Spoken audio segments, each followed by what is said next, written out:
Okay, so it looks like we got 2 more minutes. So I figure I'll for those who came on early, you'll get the good joke.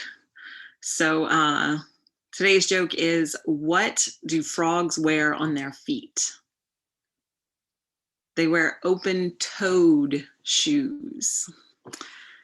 Maybe you don't want to be wearing open-toed shoes today, but I thought it was kind of cute. All right, so let me share a few things with you before we start actual work. So first things first, what we need to remember, I just pause the share, there we go, is that we have an exam coming up. So our next exam 2 covers chapters 3 and 4, which means that I will see you guys on Monday. That is this Monday, the 22nd. You have chapter 4 homework due on Tuesday, and then you have an exam on Wednesday. So it's only 2 chapters, which is great, but it makes it come up really quick. So you got to make sure that you got your homework done and that you're ready for that exam on Wednesday. And then the next exam will be a couple of weeks later. It'll be 5 and 7. So you have an extra week in there for that one.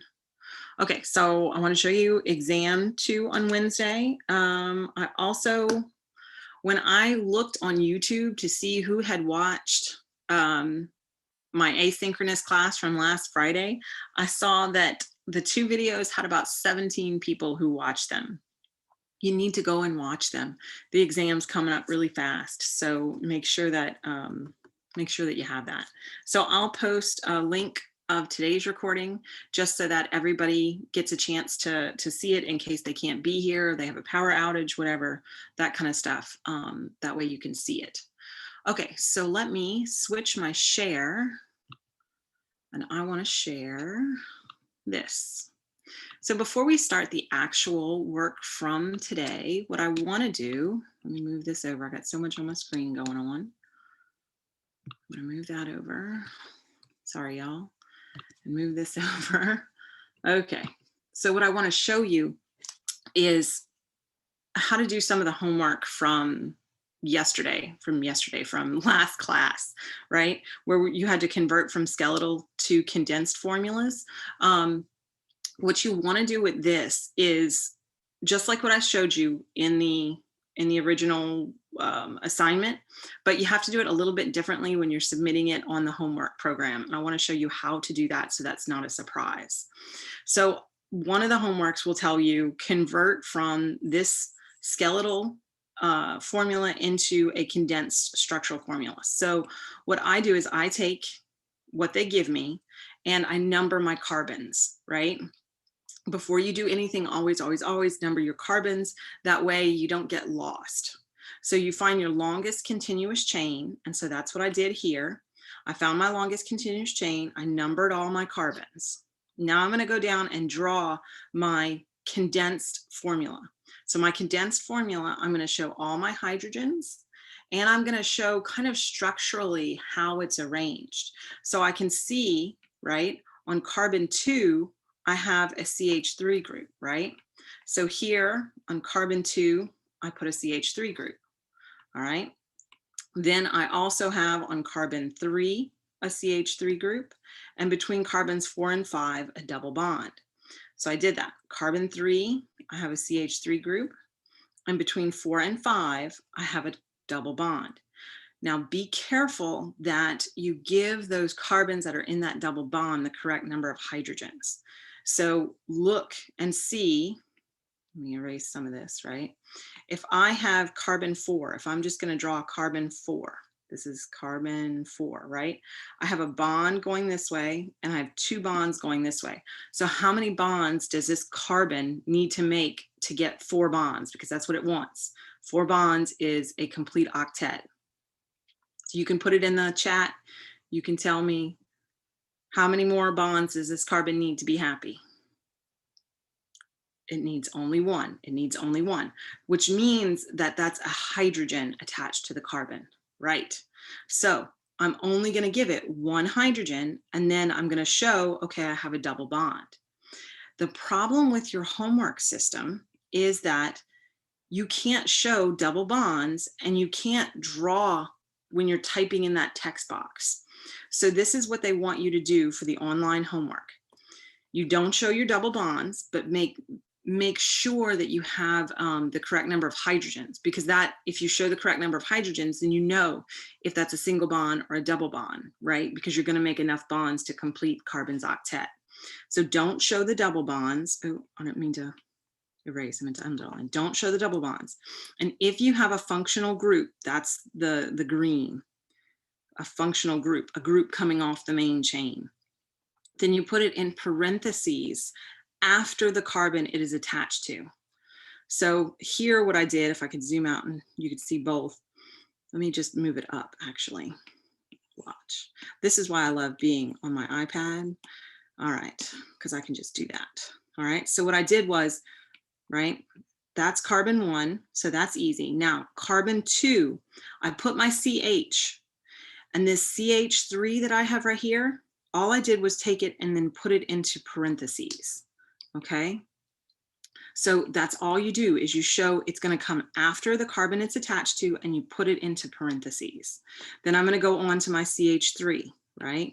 Here's my CH3. I know my CH3 has a CH3 attached to it as well. So after my carbon and after my hydrogen, I put my CH3 in parentheses.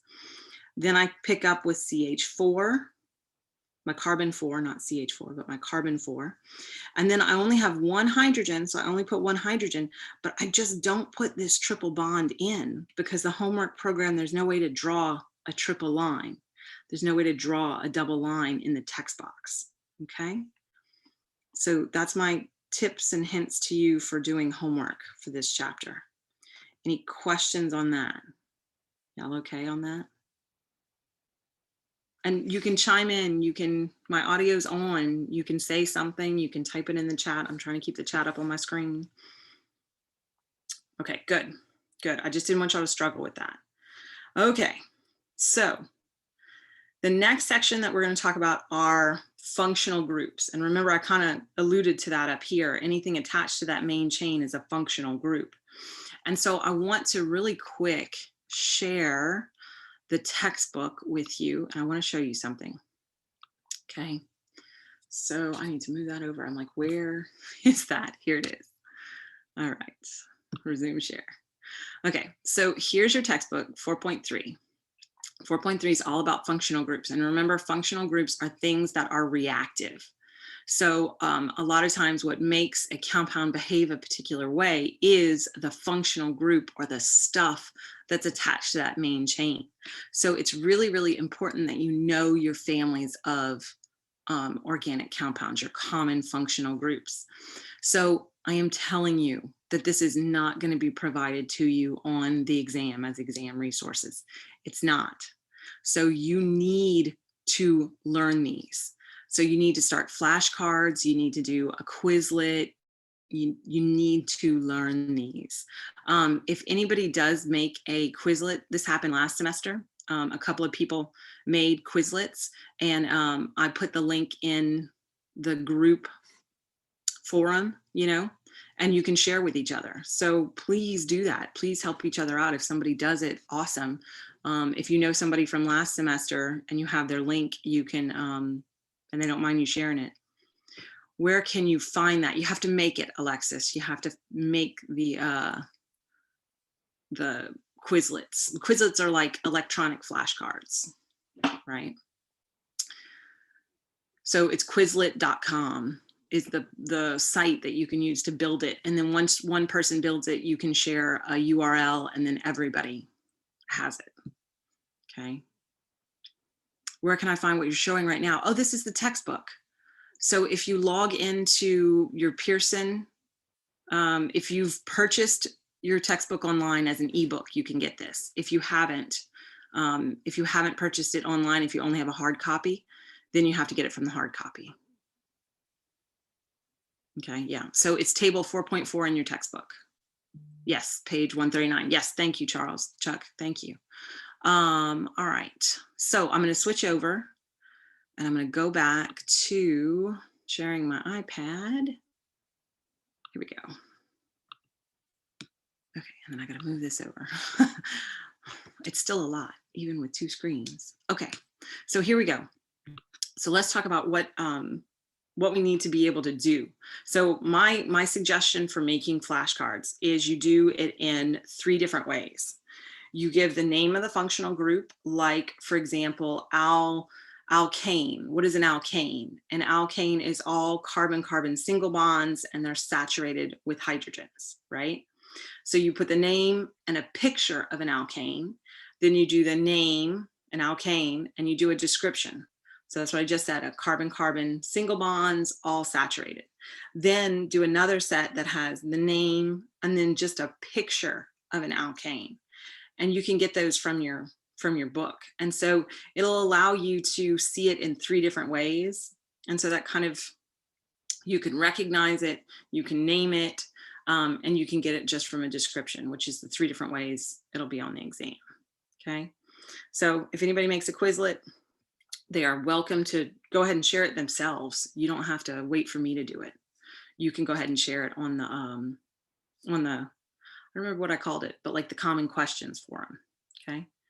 All right. So let's see if we can do some of these. So I think I got a little happy doing this. And on 4.18, I already did A. So let's pick up on 4.18B, right?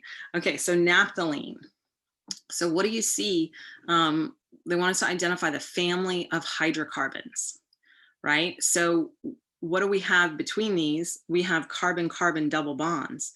So tell me, what do we call it when we have carbon-carbon double bonds? This is an alkene, E-N-E. Remember, A-N-E is carbon-carbon single. E-N-E is carbon double, right? Y-N-E is carbon triple, right? And then anytime you have any of these, and it starts with cyclo, see how I see a cyclo, right? This is a ring. Okay, good. All right, so our alkene, because it has carbon-carbon double bonds, right? And there's another thing that you can actually call this, because you have a ring, and this ring, if I can zoom in, alternates. So you have alternating carbon single and carbon double. These are also called a benzene ring. Benzene ring.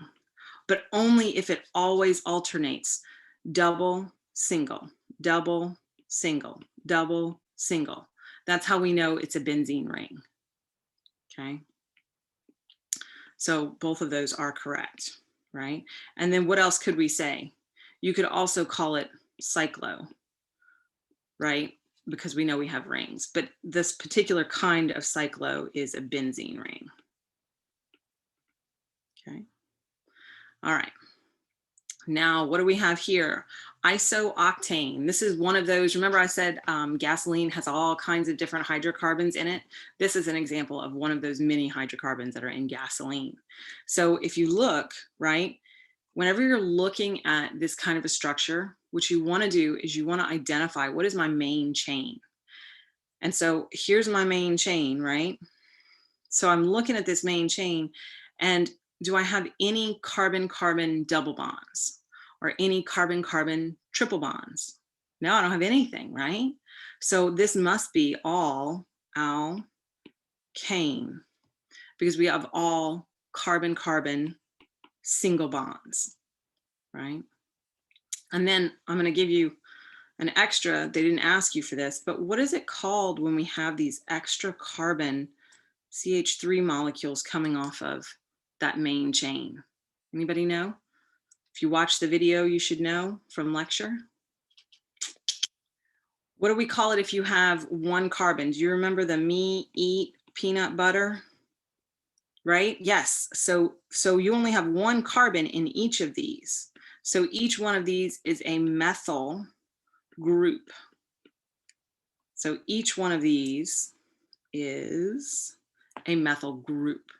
So those are functional groups that come off of the main chain. Good. All right, so now they're saying in 4.19, identify all the functional groups present in the following. Okay, so now you're really gonna have to kind of look at these different structures that have a lot of different things going on. So my suggestion is just to kind of take it left to right and do that. And if you have the chance, because you're at home, have that table open next to you and start to try to identify those functional groups. So if I go left to right, the first thing that I'm going to see is that I have a carbon that's bound to an oxygen. What do we call this carbon bound, double bonded to an oxygen? Anybody know? This is really, really common. This is a carbonyl. This is a carbonyl group. So anytime you have this, what a carbonyl group is, a carbon double bonded to an oxygen, and then you have R groups, and R groups are just like the rest of the stuff, right? And so we're really just focused on this carbon double bound to an oxygen. That's a carbonyl group. Now, inside of that, well, or on the outside of that, you have this whole thing. So this whole thing, instead of having an R here, one of these is an OH group. So there's something that we call that in particular, right? Remember, an OH or an HO, it doesn't matter what order you put it in, but it's an acid. Because this hydrogen can dissociate into solution, that's the definition of an acid. So they call this a carboxylic acid. So that's in blue. I guess maybe I should have put that in blue, just so that's a carboxylic acid. So we know, okay? So that's the blue squares, carboxylic acid. So a carbonyl group is a part of a carboxylic acid group. So that's the only one that's kind of a little bit complicated, right? Okay, now the next thing that I see are some nitrogens, right? So how is the first nitrogen different than the second nitrogen?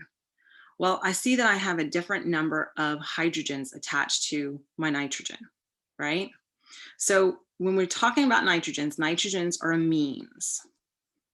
Write that, amine, A-M-I-N-E. So, but they have primary amines, secondary amines, and tertiary amines.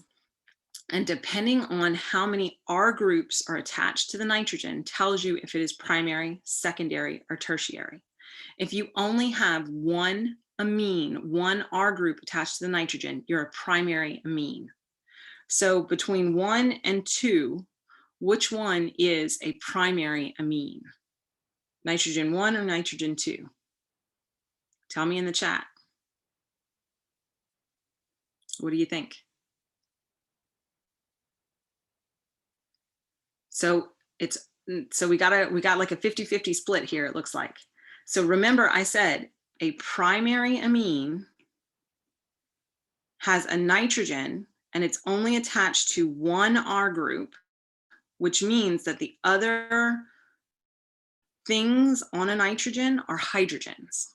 So this is a primary amine. So a primary amine only has one R group and the rest are hydrogens. So this one, nitrogen 1 is a primary amine. That's why they do the 1 in the little circle. That's for primary. So be careful with that. It's not talking about the number of hydrogens attached. It's talking about the number of R groups attached. So look at nitrogen 2. Nitrogen 2, right? Here's basically an R group. Here's basically an R group. So this is a secondary amine. Okay. Y'all okay with that? Because if I look at my nitrogen, right, this is the only R group I have. Everything else is hydrogens. Because it's attached to 2 carbons. Yep, an R is anything except for a hydrogen. So an R is equal to anything except a hydrogen. Yes.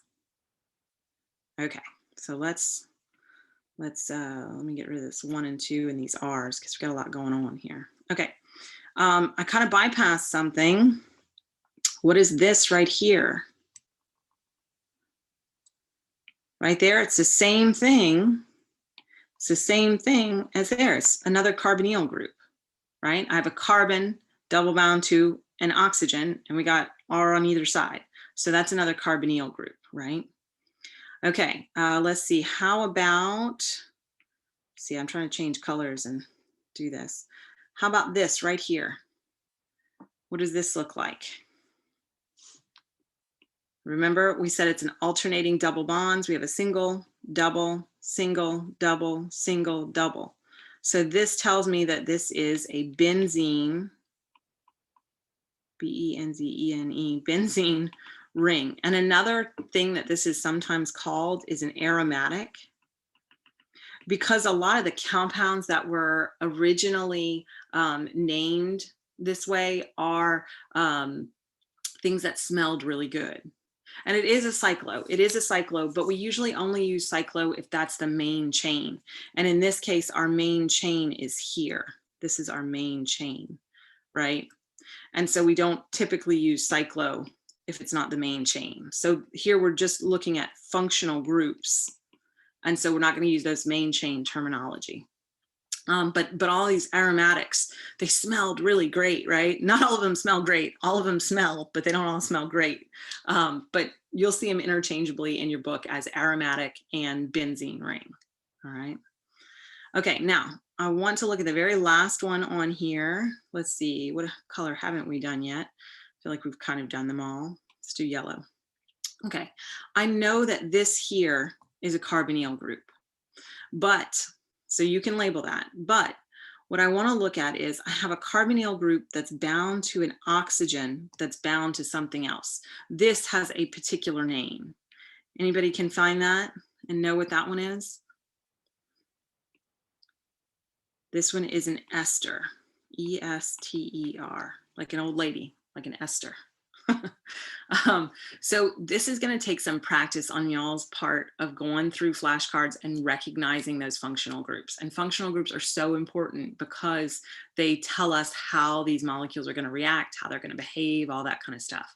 So it's really, really important. Okay, so let's look at the next one.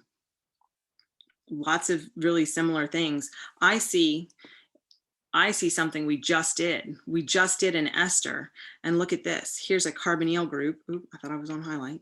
Here's a carbonyl group bound to an oxygen that's bound to an R group. So this right here is an ester, right? Okay, let's see. Now let's see how much you remember from what I just said. Here's a nitrogen. So this is going to be an amine. Type in the chat what kind of an amine this is. Yes, I will explain R groups a little bit more.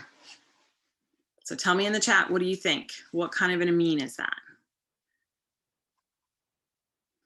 Yes, yay, good. This is a secondary amine because I have 1, 2 R groups attached.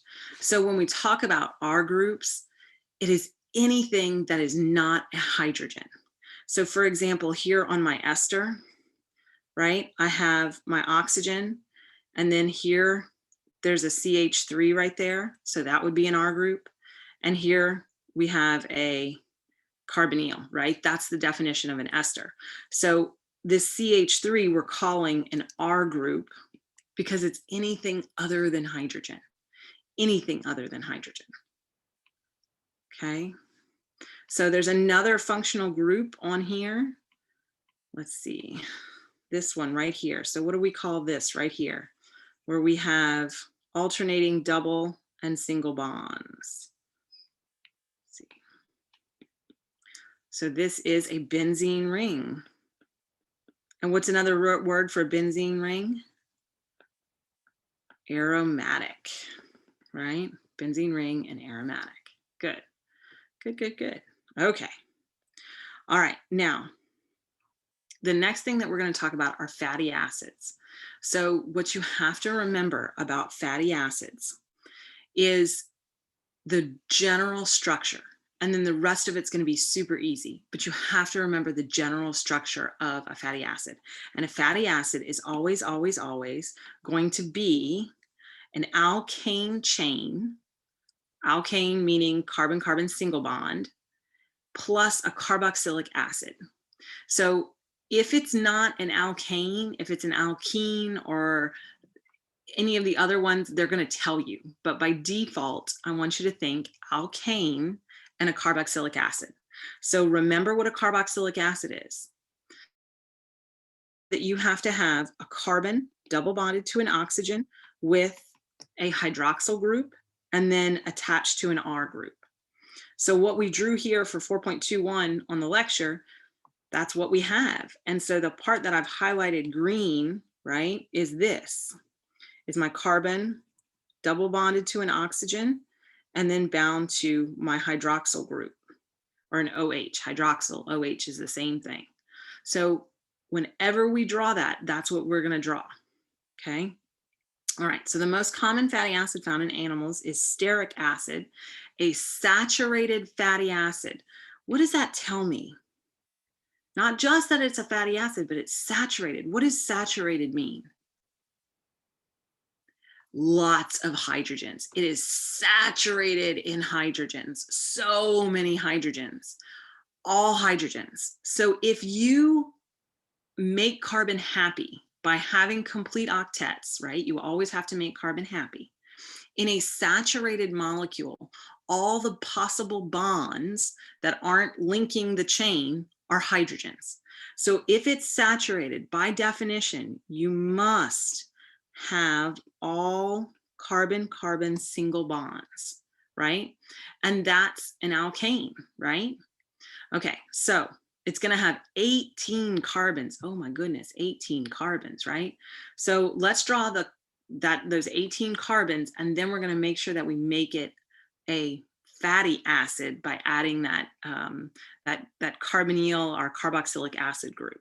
Okay, so 18. Remember, where you start is our first carbon, right? So that's carbon 1. Then we go up. This is carbon 2, 3, 4, 5, 6, 7, 8, 9, 10, 11. I think I'm going to get jammed up here. 12, 13, 14, 15, 16, 17, 18. Okay, so I got 18 carbons, right? Go and double check and make sure that you have 18 carbons. Now you don't have to put the dots. I'm putting the dots just so that you can see exactly where the carbons are. Okay, but you don't really put the dots. Okay, so now attached to that last carbon that you drew is going to be your carboxylic acid. So you're going to be double bonded to an oxygen, and you have to have a single bond to an oxygen bound to a hydrogen. So we just made this a fatty acid by adding this group right here, right? So we added that carboxylic acid. Okay. All right. Now, so those are our fatty acids. Now, we're going to move on to some more simple alkanes and being able to draw them from names and things like that. So we want to be able to look at really complex molecules and name them. So what we're going to start out with is looking at the pieces. We're going to name the pieces, and then we're going to put everything together. Okay. So if you're naming a substituent, right, you're going to have to remember basically the prefixes that we had to do for a long main chain, but then instead of ending it in ANE or ENE, you're going to end it in YL. So here we had propyl, right? So, and remember your me eat peanut butter, that's here, me eat peanut butter. Methyl is 1, ethyl is 2, propyl is 3, butyl is 4. So remember that you do the prop and then you do YL to say that it is a functional group. It's something that's coming off of the main chain and isn't necessarily the main chain, okay? So if we come down here, the way that we know in a condensed formula that this is a side chain is they put this dash right here. And this dash is saying that it's attached to a main chain. And so we can just put an R group, right? It could be anything that it's attached to, but it's an attachment. It's not the main chain, okay? So if I have two carbons, right? Methyl ethyl. So this is going to be ethyl. So all you have to do is count them. 1, 2. This is not too bad. Let's do the next one. I go 1, 2, 3, 4. So what is 4? Type it in the chat. What do you get for 4?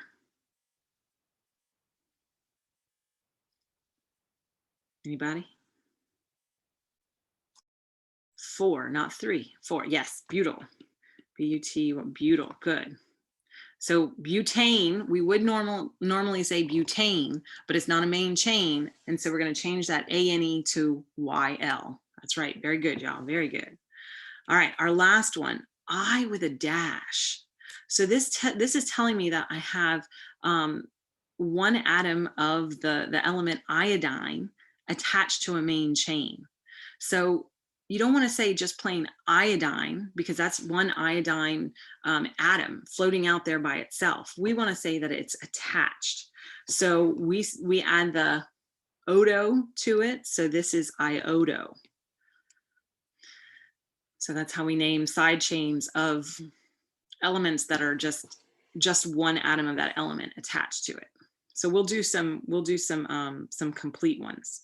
So now we're going to go from the name to the structure, and then the structure to the name. All right, so let's come down here to 2,6.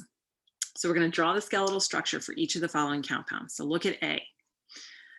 A is 3-ethyl hexane. What I like to do is I like to take the name and start writing things out about it before I try and draw my molecule, because it makes me less confused.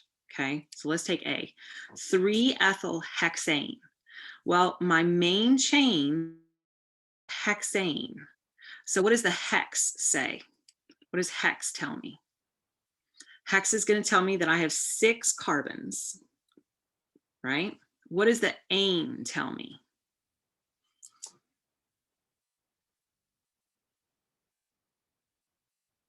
Tells me that we have all carbon-carbon single bonds, right?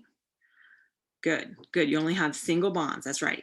Now, 3-ethyl. Okay, what does 3-ethyl tell me?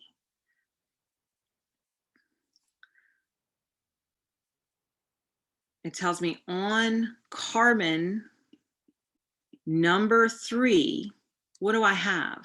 Off the 3rd carbon, I have an ethyl group. So on carbon number 3, I have an ethyl group. Now, what's an ethyl group?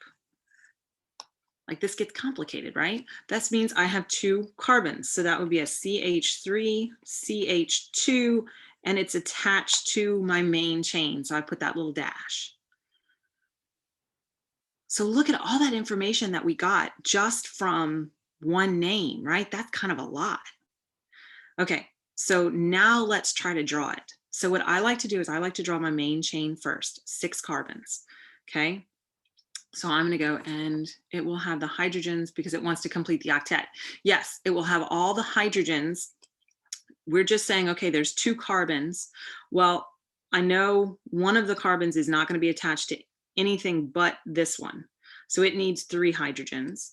Then this carbon right here is attached to this carbon, and it's attached to whatever the R is. And so it only needs 2 hydrogens.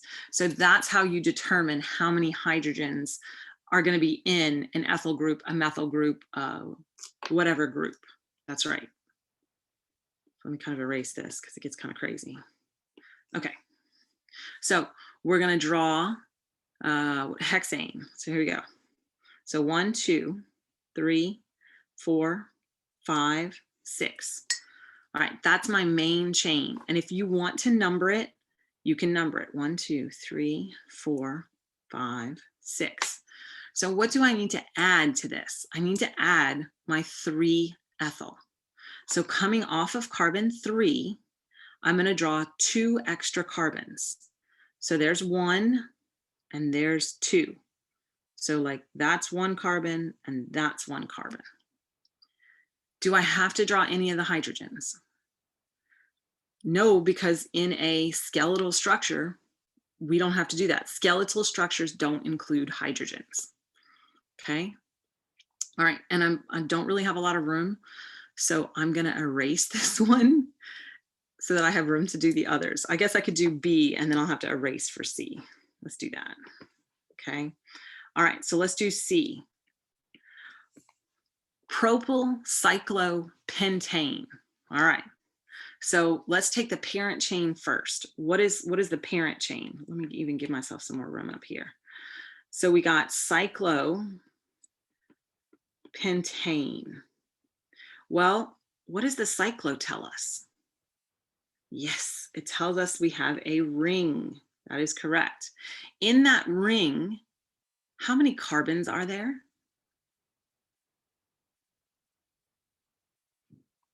So look at the pent. Pent is going to tell me that I have 5 carbons. And what's the linkage between those carbons? Y'all are so on the ball. This is awesome. Ane, all single bonds with all single bonds. Isn't it kind of cool how much information we can put into a very short name? If you understand the translation, it's totally cool. Okay, so we got the core, the cyclopentane, but we have this 1 bromo, 3 iodo that we got to figure out, right? So what does 1 bromo mean?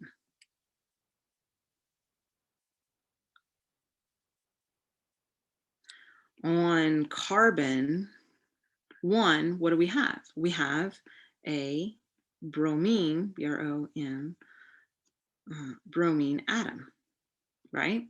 Okay, and then 3 iodo tells us on carbon 3, we have a iodine atom, right? Okay, so y'all know so much now. Let me erase this stuff so I have room. I write pretty big.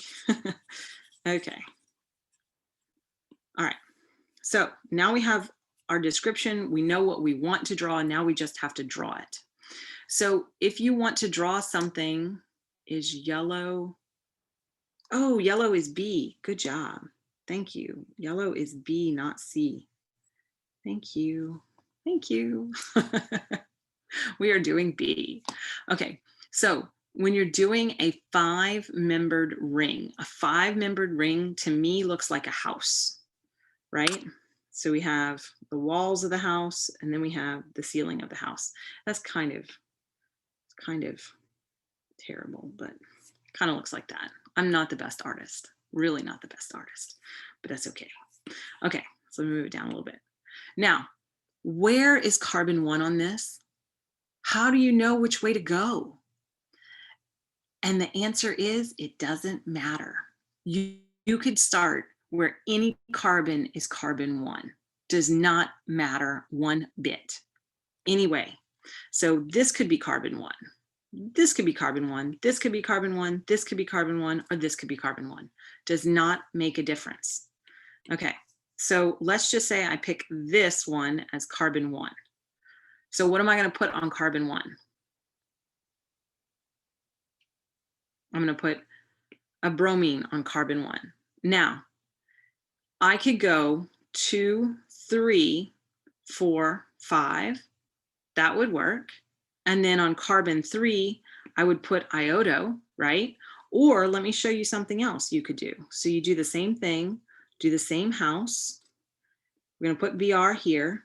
I'm going to put that as 1. Now I'm going to go 2, 3, 4, 5. And here I'm going to put iodine. It actually doesn't matter. These 2 structures are the same thing. Because if you took it and you were able to rotate it in 3 dimensions, you could rotate it to where one overlaps the other. So it doesn't matter. Both are correct. Does that kind of make sense to y'all? It doesn't matter. Good. Okay. Y'all ready for C? I'm gonna erase what I have and put myself some more room. And we're really gonna do C this time. Okay. So let's do pink. Okay. C, propyl cyclopentane. So let's do the parent first. So we have cyclopentane. So what does cyclo tell me? I'm gonna have a ring. Good. Pent tells me how many carbons are in that ring. So how many carbons do I have? I have 5 carbons. And the ane tells me I have all, oh my gosh, y'all are so on the ball, all carbon-carbon single bonds. Very nice. Now, what does my propyl tell me? My propyl tells me I have 3. Me eat peanut. That's the P, propyl. So I have 3 carbons on, coming off of where? Here's the kicker. Is there a number? No, there's no number. So in chemistry, if there's no number, what do we assume it is? We assume it's 1 on carbon 1. Okay, so I know propyl is CH3, CH2, CH2 with a little dash because that's attached to the R group. And in this case, that R group is going to be a cyclopentane. So I'm going to draw my cyclopentane. It's going to be a house. Right, there's my house. Not the best house, but it's a house. Okay, now, which one of the carbons is carbon 1? Doesn't matter. Whichever one, whatever you feel like, and you got freedom, it's awesome, right? Just make sure you put the correct number of carbons in.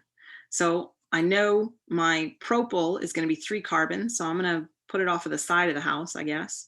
And I'm going to go 1, here's my 1 carbon, 2, 3. So I have 3 carbons coming off of carbon 1. Good on that one?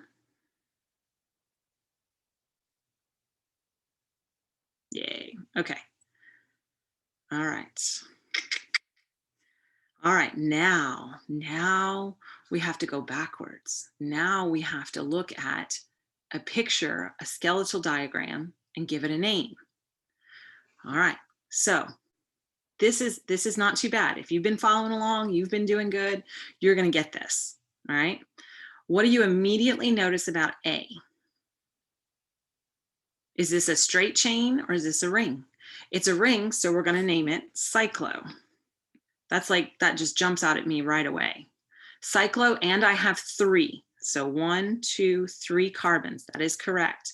So I should name this cyclo, and then I need my 3. Remember, me eat peanut. So peanut is pro. Now, how do I end this?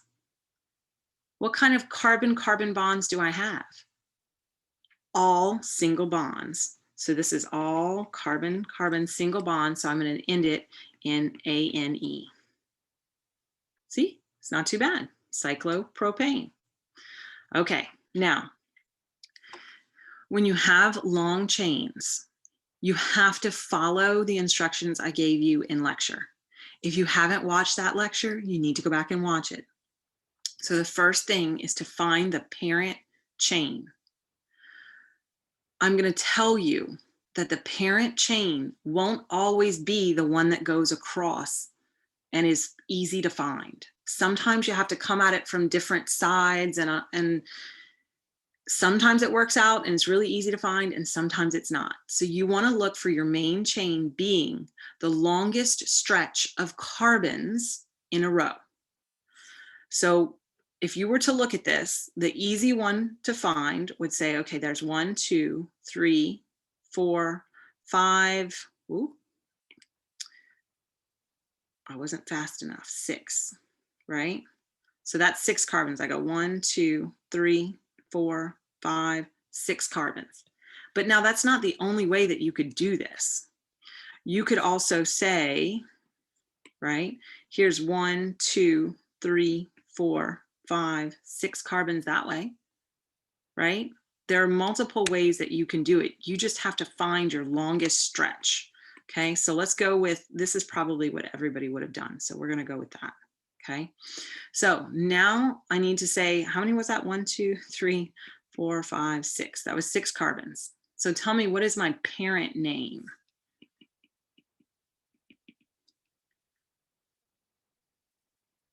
Hex, and then they're all single bonds. So it's gonna be hexane, right? Good, hexane. So now I have to look at things that these carbons have attached to them, right? So I'm kind of just going to highlight them and say, well, there's one here, there's one here, and there's one here. Okay, when you're doing this, you want to be able to put substituents in order so that the substituents have the lowest numbers possible. If I left the numbering system the way it is, I would have something on C2, C4, and C5. Is there another way that I could name this so that my substituents would come off of smaller numbers? And the answer to that is yes. So remove these numbers. Let me try and renumber this. What if I renumbered it and came at it from a different direction? What if I said 1, 2, 3, 4, 5, 6? Now I would have C2, C3, and C6. I'm not C6, C5. Do you see how I have a 2, 3, and a 5 instead of a 2, 4, and a 5? Backwards. Exactly right. Exactly right. So what we want to do is we want to go with that numbering system, the numbering system that's going to give us the lowest numbered substituents. So this is going to be on C2. They're the second carbon, the third carbon, and the fifth carbon. Okay. So we're going to have at C2. So at C2, what do we have at C2? Would it be, I'm a little confused. It would be wrong. It would be wrong because there are so many different ways that these molecules could be written. The only way that keeps them all straight is if you do it this way. I'm going to show you some more. So let's name this one, and then I'm going to go and I'm going to show you some more examples. Okay. So at C2, I would have a methyl. At C3, what do I have? I have a fluorine, but I don't want to call it fluorine. I want to call it fluoro, right? Because that's how we name those substituents. And then at C5, I also have a methyl, right? So I want to kind of group these two together because they're both methyls. So when you write them, when you write this name, what you're going to do is you're going to put them in alphabetical order, and such that you have the lowest number on the substituent with the name closest to A in the alphabet, right? So if we do it this way, we have at C2, we have a methyl group, and then at C3, we have a fluoro group. Okay, so we're going to name this 3-fluoro, F-L-O-U, 3-fluoro, dash 2,5, because we have one at 2 and one at 5, 2,5. Now, because there's two methyl groups, we're going to have to call it dimethyl, and then give it the parent hexane. Okay, 3-fluoro, 2,5, dimethyl hexane. I know, it's a lot. It's a lot. My suggestion to you is in your textbook, they have the instructions, right? And in the lecture I gave you, I give you the instructions step by step. So for the first few times that you do this, what you need to do is have the steps next to you so that you're following a a formula. You're following a pathway to naming. And then once you feel good about it, then switch and take it away, right? And so if you go in your book at the end of the section, at the end of the chapter, there are no problems at the end of the chapter. And the odd ones, the answers are in your book. So go and try those where you have to name them and then compare your answer to the book's answer, okay? And your homework's a good place to do that too, but okay. So let's try another one. So what do I immediately see here? I have a ring. So if you have a ring, you're going to name the ring, and then you're going to name the substituents on the ring. So remember, you want to number these carbons. This is a cyclo, right? So we're on C. You want to number the carbons so that you have the substituents on the lowest numbers possible. So if I look at this, I know that this is a 6-membered ring, but where do I start my numbering? Always start it. If you have substituents, try to start it on the first carbon, right? So this one, or this one is going to start as carbon 1, right? So which one should it be is the question. You could go this way. You could go 1, 2, 3, 4, 5, 6, so that you have a methyl group on 1 and a methyl group on 2 and a methyl group on 5. So that would give it to you. Or you could number it in reverse, where you go 1, 2, 3, 4, 5, 6. Which one should we do?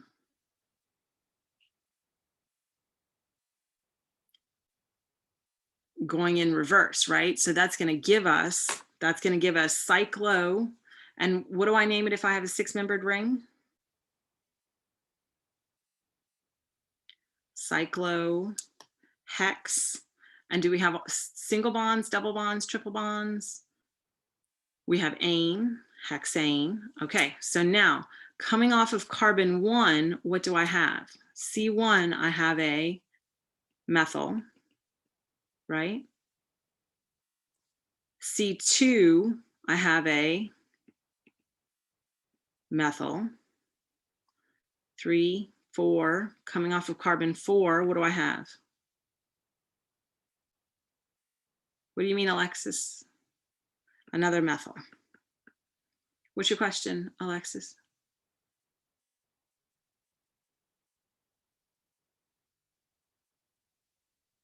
Why the reverse way? Because it gives you a lower number.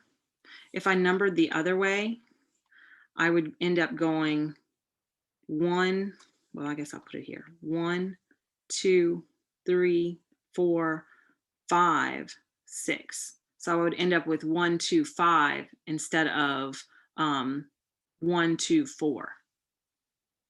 It's just going to give me the lowest number. Does that make sense? Yeah, awesome. Okay, so I want to erase that because I don't want y'all to get confused. Okay, so now I have to name this, right? Well, I know I have a cyclohexane. That's great.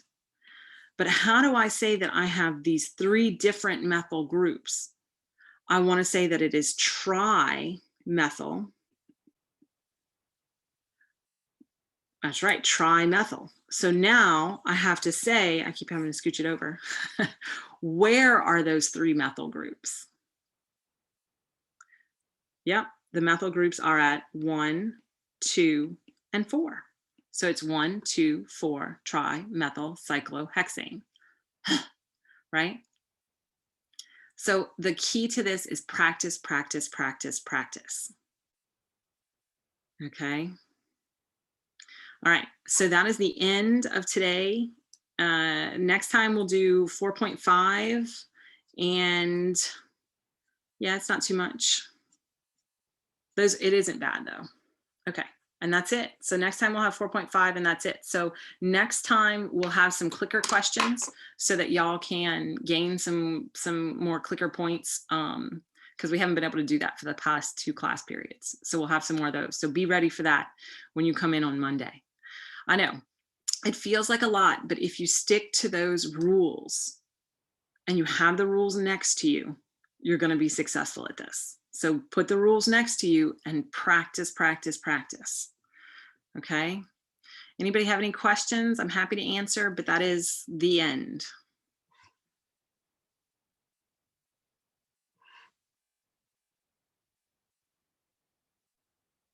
The instructions are in the book and the instructions are in my lecture.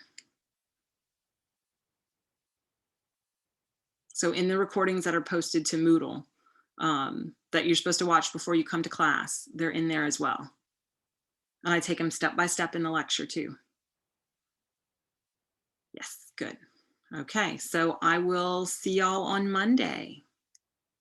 Yeah, I am doing well post-surgery. I'm moving slow, but I'm okay. All right, good luck at tutoring and email me if you have any questions. Yep, moving slow is okay, as long as we keep moving. So I'm not taking attendance today because we don't know if people have power outages, things like that. So I'm recording this lecture so that other people can watch it. So I'm just not, I'm not marking attendance today. All right, y'all have a great weekend too. And it'll be nice to see everybody again.